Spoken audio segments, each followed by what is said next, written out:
He turns and looks me deep in the eye and speaks more solemnly than I have ever heard. My master is often jovial, and there's a mischievous twinkle in his eye on oh so too regular an occurrence. He can be maddening, confusing, but also he is the kindest and wisest man I know. He does brutal things, horrible things, but he always explains why he has done them. When he does, I can see the pain those actions inflict on him, the suffering he experiences for what he does, what he is trying to train me to be able to do. To be strong, to do the terrible, and to be able to live with it. For to do otherwise means we are lost, to one day be an inquisitor. But never once have I seen this look in his eye, a deep foreboding, like he is not ordering me, though his tone has all the gravity of his station and the implicit threat that is always there behind his words, but it feels he is more imploring me, begging me. I don't doubt one word that comes out of his mouth. You will do as I do, when I do, how I do, but you will not speak under any circumstances. You will not make eye contact or ever look directly into the face. If you break these rules, your life is forfeit, for I will take it myself. Without another word, he turns and signals the door to be opened. The other two inquisitors standing at each side of the door step back, and it opens into a large room. I follow my master inside, head lowered as his is. The room is huge, but stark and simple, and at first I see nothing inside but walls and floors of white. From another segment of the apartments I hear movement, as someone walks out to this reception room. Such luxurious space of privacy. As the footsteps get closer, my master kneels, and I swiftly follow suit. The feet echo around the empty room as she enters. I'm assailed by a sense of calmness. I know it is not from within, as I can still also sense the trepidation of my master, the Inquisitor. No, I'm not a psyker. It is purely human instinct and the body language he has taught me in so much detail. Shoes of a strange design finally appeared in front of us. I can only make out the footwear and the areas of the person below the knee, with my head down in supplication as it is. Golden skin, smooth. Shoes that dazzle. I could not describe them now. I cannot understand why. A voice like a gentle breeze through a summer's morn caresses my ear, its intonation perfect, her bearing so regal, even from the little I can view. I hate to ask, Your Excellency. Then don't. I am without other option, or I would never disturb you. Then report. But get off your knees, and Thaddeus, drop the honorifics. The Inquisitor stands and I follow suit, just a few seconds after and much slower. I can see the worry in his movements, the care he is taking. He looks up into her face, but I do not. I am tempted, oh holy throne am I tempted, but I remember his words. I keep my attentions on her, but do not raise my eyes. Her garments are of a design I have never seen, but all are grace and beauty. I yearn to look further, but do not. The discipline my master has instilled in me is paying off, it seems. Before, my inquisitive nature could not have helped but look. But I heed my master, as he speaks with reverence, but a business-like candor with this person. We are outnumbered 5-1. They are heavier models and are gaining on us. We cannot escape them. We cannot outgun them. We cannot elude them. We are outmatched. What do you wish of me? I know you would never condone wanton loss of life, so perhaps if they were unable to follow us into the war? She takes a deep breath through her teeth, signaling her displeasure at his request without giving it word. I understand, Take me to the observation deck. But first, this one. Did you choose him because he is pretty? I think she's referring to me. His scales run deeper than the symmetry of his face, the carving of his frame. I know you are bored and must want for company, but I need this one. She lets out an exhalation of vexation, like she is on the verge of tutting at him petulantly, but her body language does not change. She is not offering to use me as entertainment. She is merely needling my master. Expertly, it seems, from the tension in his stance. For some reason, my master is not seeing her as she is. He is decidedly distracted by her. What on terror does she hold within her gaze to unsettle and unman my master so? It cannot be beauty. From witnessing him purge Slanesh demons, I know he is utterly inured to such things. Who is she? Then lead on, Thaddeus. I do not wish this to take any longer than necessary. My master bows deeply and I follow suit. He turns and processes in front of this person. I take his cue to wait for her to move and follow behind them both. The doors open and the inquisitors we passed a moment ago are already standing in position. One will go before us, one behind, even me. In their suits of power armor and with weaponry of design I had never witnessed before entering this corridor moments earlier. They're defending this woman like she could be a target of an assault. On our own ship, a vessel of the Ordo, filled to the brim with more military power than I have ever witnessed on an inquisitorial vessel.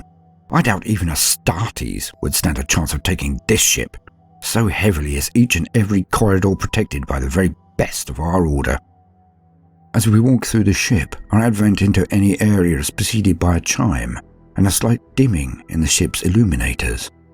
With each threshold we pass, we are met by the same scene. All are on one knee, with heads lowered in silent reverence. In some areas, there are seas of men and women, thus stock still and kneeling in awe. Her footfalls are slow and measured, but resound like thunder somehow. When she moves, she does so with all the poisoned grace of an Eldar. And yes, I do know how they move, how fast their warriors are, how deadly, how bemusing to their eye. We finally reach the observation deck, and it is already clear of any other soul. One of the inquisitors in power armor moves to each entrance and stands facing it in defense of this being. Only my master walks into the room, next to the woman. I slow down as they do. I witness her place her hand gently on his forearm for a moment, and he stops as she takes a dozen more steps towards the viewports that show us the stars. I cannot see them, no human could, but I know they are out there. Everyone on this ship knows they are out there, just behind us, hunting us down, ready to blow us to pieces or board us, as they have attempted thrice now.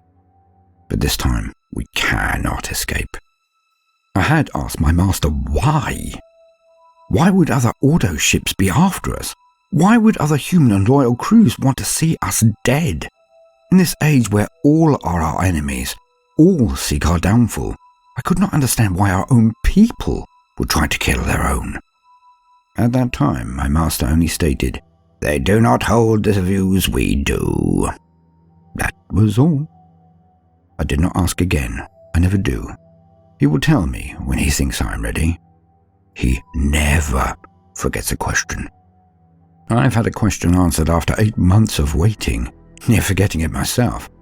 But he remembers the time, the day, the second I ask a question and how. He forgets nothing. And when ready, he reveals things to me. And he is always right. I have never once received an answer and not known why he delayed my enlightenment. Never. He is watching her as it begins. The air around me starts to move, begins to swirl around the room, picking up speed. My hair begins to ruffle, then to be blown fully around my head as the breeze races to a gale force. But it does not move the rest of me. It is no normal wind. Light begins to issue from her, all of her, starting out of my averted line of sight, but then it spans down her form and seems to be pouring from every inch of her that is on display. I cannot help myself. I look up. I can see her raising slightly off the ground as the light builds, and the wind now contains specks of that light. Like embers from a fire rising into the skies of a paradise world, they fill the room with stars that should blind me. But I look directly at them and the star that she is becoming without any discomfort. Past her halo of light, I can see the viewport. In it there are images coming into focus, like the most powerful of war specs. I can see the 5 ships that follow us. I can see them so clearly that I can make out their markings, similar to our own, but larger. These are ships of the line. If they catch us, when they catch us, we are dead. But more now. I can see their voyage shields around them. I do not know how. I can see them so clearly. Then I see faces superimposed over the ships, ghostly images coming out of them. Beings with 3 eyes. They're navigators. It must be. At first their eyes are closed, but at one, all of the images snap them open. They look at us with 2 eyes only, at the light that is woman before me. I feel their malevolence, their hate, their fear, opening their eyes at her, especially that 1/3 eye in the center of their foreheads. They are attempting to defend themselves. I know this. I feel it on an intrinsic level. I avert my gaze. It is unpleasant to watch. And that is when I see him staring at me. My master. He has a smirk on his face. He knows how long I have been looking, as he was watching me, not her. I did not notice his attention shift, so enwrapped was I in the vision. The wind that buffets only my hair, my mind is silent, so his whisper is as clear to me as a bellow. "I was wondering how long it would take you," he says through his smirk. I am sorry. Who is she? What am I witnessing?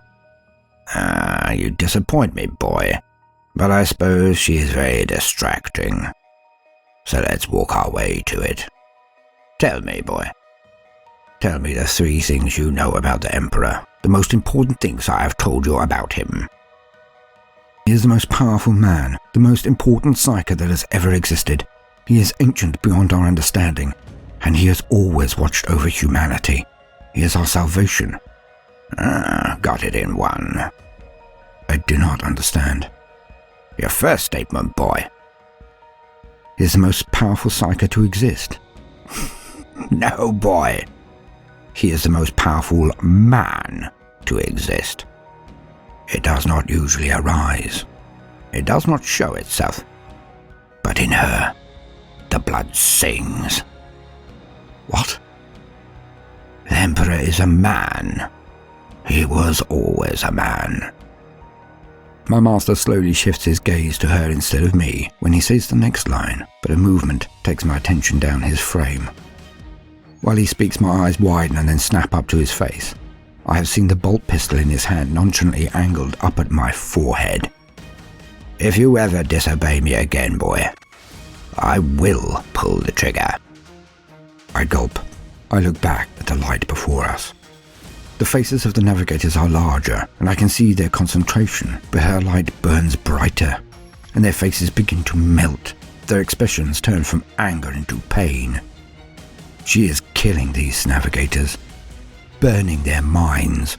One by one, the spectral overlay of faces on ships disappear under the purging brilliance of her light. They are gone, and without them, the other ships cannot follow us. We can escape. He was always a man. He has lived all of the ages of humanity, but he is a man. You think the best of us. The master of mankind would be a eunuch, impotent or infertile. He looks at her with what I can only call his wonder in his eyes. In her, the blood sings. I know who she is now. And my expression joins his in wonder.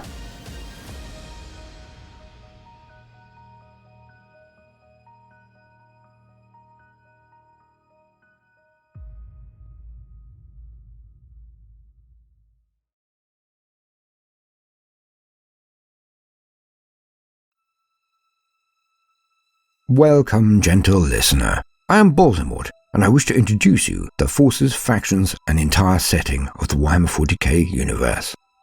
We have done many an introduction of contemporary lore, but to show the depth of Warhammer, its lineage, its pedigree, and its hidden power, it is now time we shuffle off down the corridors of antiquity to the Warhammer 40k lore equivalent of the Room of Requirement, and today we delve into the bookshelves therein contained. For the thing I intend to discuss in a forthcoming entry makes this topic almost fundamental to your understanding and appreciation of the secrets of Warhammer 40k, why it is loved so very much. But please note that any delve into the old lore will have clarion calls, claims and counterclaims of canonical illiteracy. It can elicit heated debate. Personally, I welcome them, for I am no more than a fan myself, as long as we are all polite and indulge in our discourses in the spirit of wishing to learn, and out of fun, not to shout down those to which we differ, or to pontificate, then discuss away we should. For that is one of the most important elements of Warhammer 40k, community.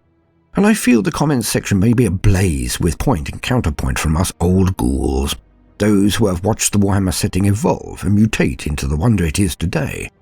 But do not put so much stock in the written word, for it is often psychologically felt as formal, and thus deemed more authoritarian, and thus can lead to greater raised hackles. I would ask we all remain calm, and instead of sitting behind a keyboard or viewing a phone, we see our brother and sisterhood as making all comments from the warmth of a campfire at which round we all sit, passing between us hearty food, warming drinks, perhaps a tipple, as a community of friends. In my opinion, we should always come to discussions with a warm glow of camaraderie when we visit this fan site. I would ask you all to also remember that sometimes I get tired, sometimes I can be a hedgehog, and worry overly and turn into a ball of spikes myself. So do forgive me and do remind me, and we can use the call word, "Do need some milk, Baldermort, a saucer of," and then I will know that I have been a spiky hedgehog. Now, let us indulge in something that will get us all talking as friends around that campfire. Time to relax. Let us gaze into the dancing flames and see what the past can display to our collected vision as we explore the Sensei. The Emperor of Mankind always made one claim, one statement that he was adamant was understood and accepted by every last one of his subjects. From the High Lords of Terror down to the lowliest menial or chapter serf, from the glittering towers of the palace on Holy Terror, across the million or more stars to the furthest flung outposts of the Imperium, all were to know this one truth. The Emperor was a man. Only a man. In the long history of the Imperium, over his 10,000 years and more of being a husk sitting on a golden throne, never walking amongst his people, never able to continue his guidance directly, this truth has been forgotten by all but a handful of souls. For to even speak this truth is to court the accusation of heresy, and to immediately be burned at the stake. But he always claimed he was a man. A man who has walked the many ages of humanity, from the earliest waking of civilization through the many revolutions and ages, agricultural, industrial, space, information, exploration, through to the golden age of technology, and eventually to the dark age of strife, old night, where the human race was near destroyed but for his rising and his direct intervention.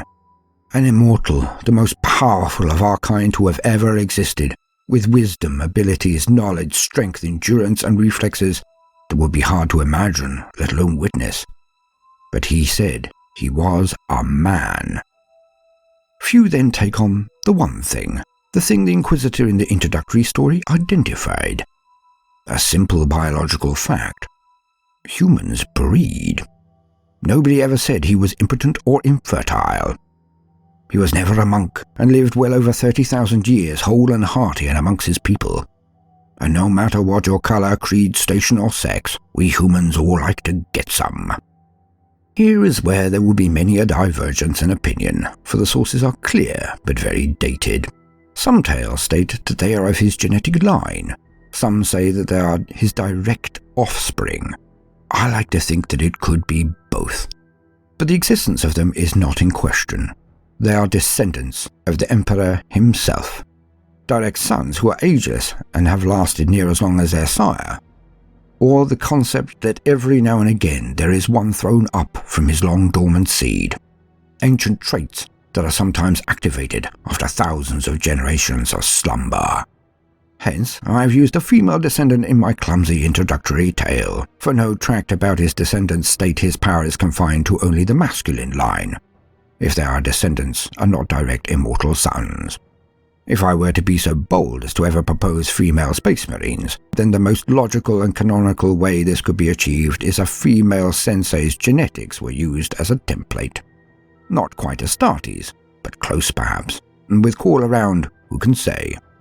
But to avoid discord, let us not dwell on the issue of if this should or should not occur, just the potentials of if it could would be better. A fun thought only, just gentle listeners, not an endorsement or request for them in any way, but not a refutation either. But back to these descendants of the Emperor. By those in the Inquisition who know of their existence, they are called the Sensei. No matter their age or genesis, these beings are always hunted. There are a variety of reasons which I am about to explain, but they are, to a one, hunted. In the entries on this most ancient of Warhammer lore, it states that the Sensei who arise do so with powers appropriate to their ancestry. Some say that they differ and have unusual abilities. Some entries state that they are all-powerful psychers, but all agree that they are exceptional. The lore on the Sons of the Emperor Sensei states that they are immortal as he, but some presumed that they will be perpetuals, but new lore seems to have overlain this. The term perpetual I will explain at another time. But as some rightly state, all lore is valid unless specifically countermanded by the Black Library directly, so until they refute them, canon the Sensei are. These sons are often intensely powerful, and all seem to be connected to the Star Child. Some like to describe them as the Star Child's champions, if you will. Please know that this is only one entry on the Sensei. We may get into more of this arcane trivia at another time, but let us now push on. As stated, the Sons of the Emperor Sensei are crusaders of light, and often come into conflict with the regime of their father, the Imperium, as it is an inarguable tyranny in many sectors due to the way it is enforced. These immortal sons will raise a banner and fight injustice. In some versions they are utterly incorruptible and akin to Grey Knights in their abilities. Other reports and lore make them out to be practically invisible to the forces of chaos and even their father, the Emperor, and they can harness the warp without restraint, as they can never draw the attention of said dark gods. As such, they wield powers of unheard-of potency. The tales of the genetic descendants of the Emperor Sensei are very similar, but do not hold such a strong link with the theory of the Star Child. In these situations, a human can be born with extraordinary powers, gifts and abilities, and simply never know that the basis of their power is their genes and connection to the master of mankind. To a one, they arise in power and have unnatural charisma and usually phenomenal control and ability to manipulate the warp as well. They will gather around them other men and women, sometimes even Xenos, who are like knights, who will take a stand against the most terrible champions of chaos. But universally, these beings, the Sensei, are seen with differing perspectives from wings of Holy Inquisition. Some segments see them as anarchic psychers and mutants to be hunted down and exterminated, not only for their heretical acts in defying the authority of the local imperial dignitaries or law, but also on a level that sees their mere existence as a form of sacrilege that is a danger to the ecclesiarchy and the institution of faith across the entire Imperium. Other wings, best represented by the shadowy sect called the Illuminati, are attempting to collect and protect the Sensei from their enemies, but some say they have very dark plans for these empowered sons or descendants of the master of mankind. One that we should go into in more depth very soon. All that is agreed upon is that they are forces of good, if not law and order, and that they rise to counter the predations and evil of chaos wherever they are found. Some see them as angels, like positive demons of the Star Child, a term I will explain very soon, for it links in with my suspicions about the way that the Warhammer 40k universe is developing, and the way in which it will inevitably and unavoidably end. But this is an introduction to the Sensei only, so I feel that we should draw it to an end there. I hope we have the correct feel for them, and have covered all that we need to know for the present, so as not to overload. Now, if you are not a player, I will see you again soon, I hope, but if you do own any models, or do or did play, I would like you to consider something. Just consider. I would ask only one thing. If you play narrative games of Warhammer 40k and enjoy the image and potential of the Sensei, why not play one? Take the rules for adjusted characters from 2019 chapter approved and give one a whirl. Recruiting diverse units like a rogue trader of yore or a champion of light, an exact foil of the chaos bands they have formed to defeat. Why not? To prevent munchkinism, you could create random charts for recruiting your warband of light, as the chaos armies used to do to generate their armies. This would prevent claims of min-maxing, as some may say. Every single Warhammer core rulebook states, it is our game. We do what we wish with it, as long as it is fun. And what could be more fun than writing your own epic across the war-torn galaxy of the grim darkness, mixing up units we'd never see together in the usual competitive meta? Not that there is anything wrong with the competitive meta, it's excellent. But just imagine taking a unit from each of your armies if you have multiple, or just being able to buy a wonderful set of models that is not in your preferred force, but you really just love the look of them, and being able to just play. Ignoring the force organization charts and the hardcore lore, and just, as I say, playing. I shall provide some excuses for you now. The Greifwert Eldar do not as a group oft fight next to Monkey, their name for humans, but they hate chaos more. Would a passing band of rangers not assist in killing chaos? Would an aspect shrine of howling banshees not slaughter the chaos spawn before then retreating? Or even agree, due to a prophecy from a Farseer, to guide and guard and assist this one special human in his quest? Would a Tau not be able to see that a crusade of light against darkness is in fact the ultimate expression of the concept of the greater good?